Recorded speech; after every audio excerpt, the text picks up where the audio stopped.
Given how fast technology has been changing lately, manufacturers are under intense pressure to keep putting out new models in order to compete with the latest and the greatest. But there was a time when cars were produced to have a much longer shelf life. A time when people were willing to pay a premium because they knew that their car would still be current after 10 years. As such, engineers had fewer restrictions as to what they could do with a car. And a fine example of a car from this era is the W124 from Mercedes Benz. A car to be considered over-engineered. Some would even argue that this is the pinnacle of automotive engineering, thereby making it the greatest automobile ever produced. Well, let's take a closer look at this beauty and see what all the fuss is about.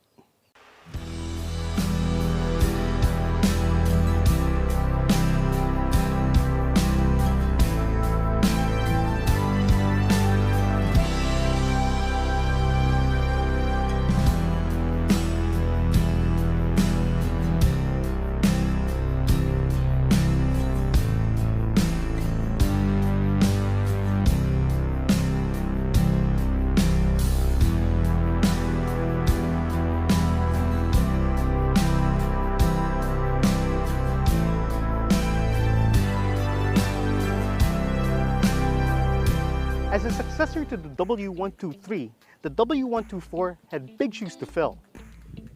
Planning and development for this car started back in the late 70s, and this was eventually unveiled in 1984 and sold from 1985 until the late 90s in some markets. Now this car may be 40 years old, but as you'll see later, this pioneered some of the technologies still being used in cars today. This fine example we have here is a 1986 model 260e. And you can tell that this is a pre-facelift model because of this strip that runs across the side, which was later replaced with what they call Sacco planks in 1989. The final alteration of this car came in 1993 with the revision of the front grille, which resembles the one on the W140. But personally, I think this one suits the boxy design of the car more. The W124 was available with different variants and configurations. It came as a sedan, wagon, coupe, and cabriolet.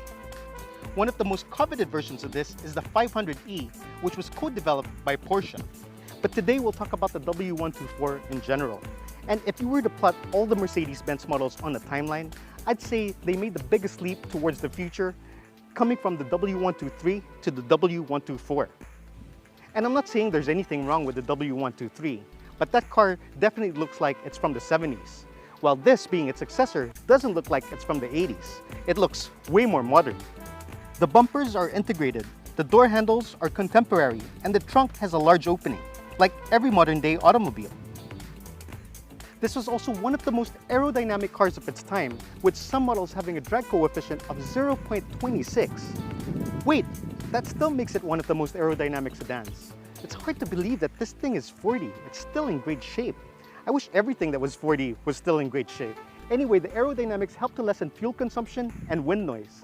And what helped this car achieve such a low drag coefficient is the fact that it uses a monoblade wiper, which uses an eccentric mechanism that extends the wipers all the way until the corners, which allows it to swipe 86% of the windshield. One quirk of the W124 is how the passenger side mirror is square, while the one on this side is rectangular. Why?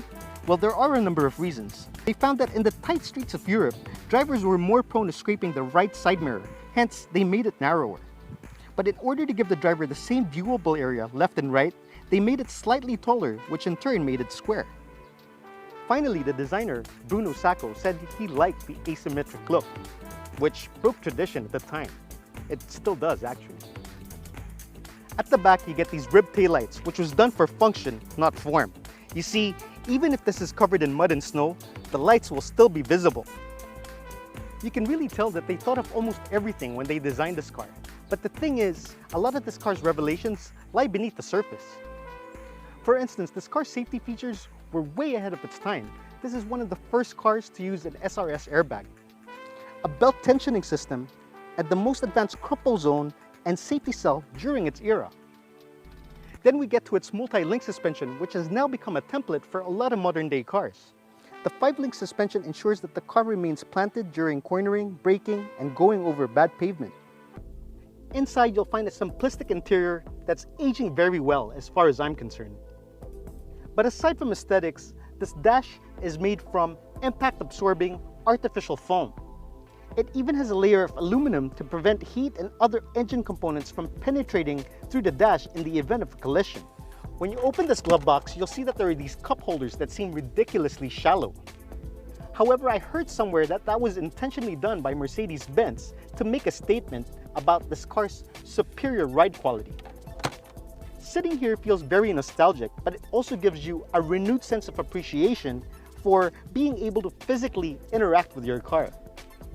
I know we make a big deal about all the tech that comes with modern day cars, but before long, we're going to miss the pleasure that comes with operating the knobs, switches, park brake, gear selector, and ignition. Hell, I never thought I'd say this, but I kind of miss winding down the windows physically. And besides, you'd be remiss to say that this car is without its tech. I mean, look, you get dual zone climate control from a car that was built in the 80s. You also get an automatic sunshade, and I love how these vents remain level regardless of how you adjust them. And the lights also come with a leveling system. This could even be optioned out to have retractable headrests at the back to give you a better view when backing up. And you can call me old-fashioned, but despite all the advancements in technology, I still find this interior very special. And it's pretty much the same story behind the wheel. Pretty soon, manufacturers are going to ditch the combustion engine in favor of electric vehicles.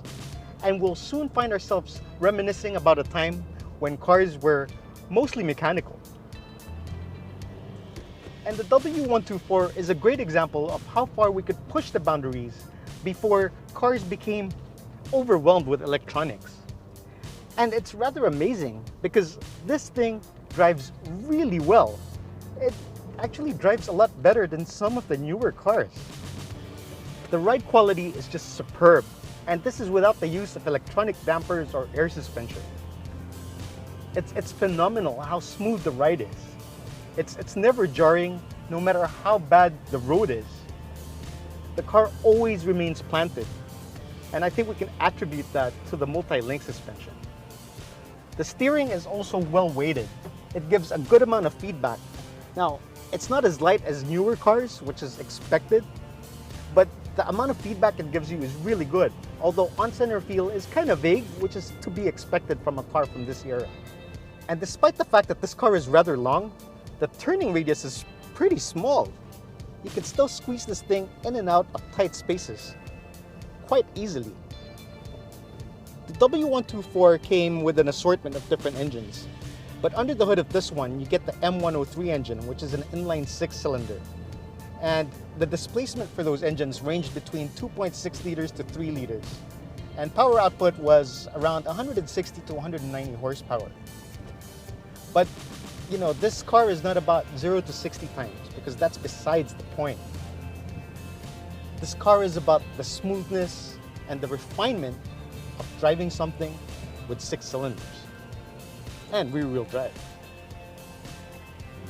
And again, it goes to show that numbers are overrated, because it's not about acceleration numbers or quarter mile times or horsepower for that matter.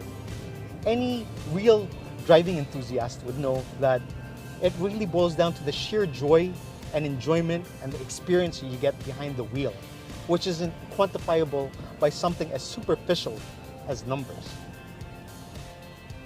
Back in the day, you'd buy one of these to make a statement, to let everyone else or even yourself know that you've made it in life, because you won't be able to get one of these if you didn't play your cards right. But now, 40 years down the road, the narrative is slightly different.